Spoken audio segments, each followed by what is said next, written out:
di sini namanya kemosopsi ya, karena seolah-olah di sini ya ada terjadi reaksi dulu ya, atau penyerapannya terjadi antara adsorben dan adsorbatnya ya, itu melibatkan atau adanya ikatan kimia yang terbentuk gitu ya. Tapi tetap akan dihasilkan kembali katalisnya di akhir reaksi ya. Sedangkan yang adsorpsi fisika atau fisisopsi itu tidak spesifik ya, hanya terjadi akibat adanya perbedaan energi atau gaya tarik yang bermuatan listrik saja ya. Gambarannya bisa terlihatnya seperti itu ya. Oke, terjadi itu fisik saja ya, tidak terjadi pemutusan atau pembentukan ikatan kimia. Itu nanti lebih detail lagi akan diterangkan setelah UTS ya. Lanjut, terakhir ini kelompok berapa yang belum baca? Dua-dua ya, biar adil. Oke, tadi sampai Tatang ya. Nah, sekarang kelompok 8, mau siapa?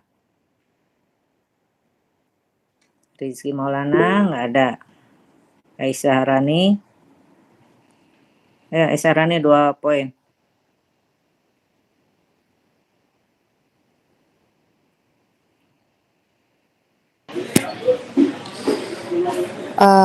Faktor-faktor yang mempengaruhi kinetika adsorpsi. Yang pertama ada jenis adsorben, yang kedua ada jenis adsorbat.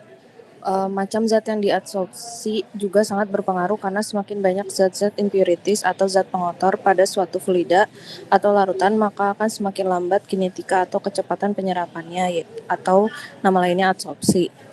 Yang ketiga, faktornya ada luas permukaan adsorben. Semakin luas permukaan adsorben, maka semakin cepat efektif kemampuan menyerap zat-zat impurities sehingga larutan menjadi lebih murni dan cenderung lebih bersih dari zat-zat impurities atau zat-zat pengotor tersebut. Faktor yang keempat ada konsentrasi zat yang diadsorpsi atau adsorbat. Semakin tinggi konsentrasi, maka ion yang dihasilkan juga semakin banyak, sehingga mempengaruhi adsorpsi atau penyerapan larutan tersebut. Faktor yang kelima ada temperatur. Semakin tinggi temperatur, maka semakin sulit untuk menyerap zat. Temperatur lebih efektif digunakan untuk adsorpsi adalah temperatur kamar atau suhu ruang, yaitu 298 Kelvin atau 25 derajat Celcius. Faktor yang keenam ada kecepatan putar sentrifugasi. Semakin cepat kecepatan sentrifugasi, maka semakin cepat larutan tersebut murni, dan hal tersebut biasa dilakukan pada percobaan konduktometri, yaitu daya hantar listriknya yang semakin tinggi pula. Oke ya, kalau sekali belum mantap ya membacanya. Ya, diulangi lagi oleh kelompok 9. Siapa? Kelompok 9 mau diwakili oleh siapa? 9, kelas pindahan ya. Tapi Sani? Hadir, Bu. Iya, hadir. Oh, yang mana, Bu? Kamu tanya Bandungan, balik lagi, ulangi. Oh iya. Yang faktor-faktor. Faktor-faktor. Oh iya. Faktor-faktor yang mempengaruhi kinetika adsorpsi, yaitu jenis adsorben. Jenis absorben adalah macam zat yang diadsorpsi juga sangat berpengaruh karena semakin banyak zat-zat impurities atau zat pengotor pada suatu fluida atau larutan, maka semakin lambat kinetika atau kecepatan penyerapannya.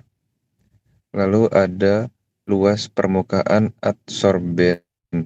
Semakin luas permukaan adsorben, maka semakin cepat efektif kemampuan menyerap zat-zat impurities, sehingga larutan menjadi lebih murni dan cenderung lebih bersih dari zat-zat impurities atau zat-zat pengotor tersebut. Selanjutnya ada konsentrasi zat yang diadsorpsi atau adsorbat. Semakin tinggi konsentrasi, maka ion yang dihasilkan juga semakin banyak, sehingga mempengaruhi adsorpsi atau penyerapan larutan tersebut. Selanjutnya ada temperatur. Semakin tinggi temperatur, semakin sulit untuk menyerap zat.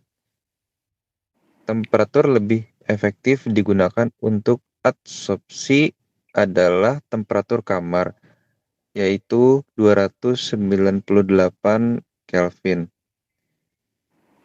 Dan yang terakhir yaitu kecepatan putar sentrifugasi. Semakin cepat kecepatan sentrifugasi, maka semakin cepat larutan tersebut murni. Dan hal tersebut biasa dilakukan pada percobaan konduktometri, yaitu daya hantar listriknya yang semakin tinggi pula. Jadi cukupkan Ibu. Cukup, mau lagi mau dibaca? Oke, ya. Jadi ada sebenarnya cuma 5 ya, yang biasa ya, itu kecepatan